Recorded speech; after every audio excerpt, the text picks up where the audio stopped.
Energy Secretary Chris Wright joins us now. Mr. Secretary, so great to see you. Thank you for joining us.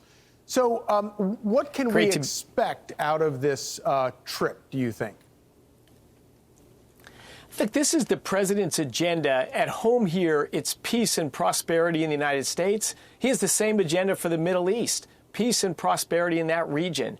It's achievable, it's in reach, but it takes bold leadership and not the previous administration's sole focus on the biggest troublemaker in the region. We're going to visit our allies.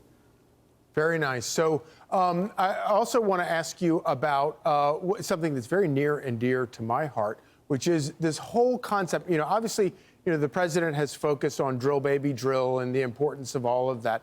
But the other thing that is really important, and I think was a lesson from the first term, was this whole idea of deregulation. And in particular, when it comes to household appliances, that the federal government gets so deeply involved in that actually makes life worse for citizens and makes everything cost so much more. How is the Trump administration trying to address some of these things? Yeah, well laid out, Charlie. We have worked with the team here day and night to look at all the regulations put out by the DOE, and tomorrow we'll announce 47 changes to regulations, mostly just straight out elimination of regulations on everything from your dishwasher to your stove to your washing machine, your microwave, and maybe biggest of all, your shower head. That's what my wife wants for Mother's Day, a real shower again. Yeah, and maybe for Father's Day, we could get rid of all the regulations on gas cans. This whole concept of making gas cans unusable, and by the way, more dangerous, because the more features you put on a gas can, when you go to fill up your chainsaw or whatever, you end up spilling half the can all over the place. Yeah, we'll have to get to gas cans next. Our focus recently has been home appliances. Yeah. But not only is it more than $10 billion of savings to American consumers, it's endless joy of just better appliances and getting Big Brother out of your life. Yeah, and obviously we have a lot of executive orders, and there are a lot of things that you can do sort of administratively within the Energy Department. We wonder, well, how can we make this stuff permanent? And I kind of wonder why Republicans in Congress don't wake up and realize that you could come up with actual laws, real legislation that says the federal government is not allowed to pass any sort of legislation. Federal bureaucrats are not allowed to write laws, write rules rather, that administrative rules that have the power of law that regulates how much water comes out of your toilet, how much water comes out of your bathroom, or how you make a gas can or whatever.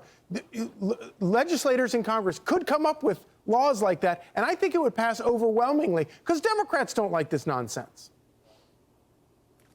Yeah, the REINS Act is one such effort led by Mike Lee that would do just that, just shrink the federal government back to its originally intended goal. It was not to monitor how you live your life in your house or your apartment. So agree 100%. We need to get as much reform done as we can in these years, and I'm quite optimistic about what we're going to get done. Very nice. So I've got to ask you about what's going on in Venezuela right now.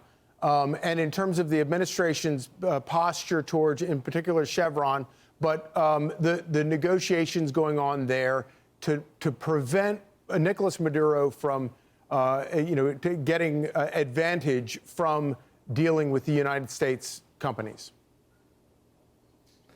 Yes. I mean, look, this has been a 25-year problem now. Venezuela was a wealthy, prosperous society and a great ally of the United States and a huge energy producer. Then they adopted, they had Hugo Chavez and now Nicolas Maduro, two just awful, tyrannical leaders. President Trump wants to use United States force or energy independence to force a change in Venezuela. Chevron's a great American company, a little bit caught in the crossfire there, but we need to change the situation in Venezuela, not just for Venezuelans, but for all the gang members and refugees fleeing that country and millions of them ending out in the United States. But I think peace through strength is going to be the winning strategy here. Yeah. Energy Secretary Chris Wright, thank you so much for joining us. Happy Mother's Day. And to you. Hey, it's Will Kane. Click here to subscribe to the Fox News channel on YouTube. It's the best way to get our latest interviews and highlights. And click to subscribe to the Will Cain podcast for full episodes right now.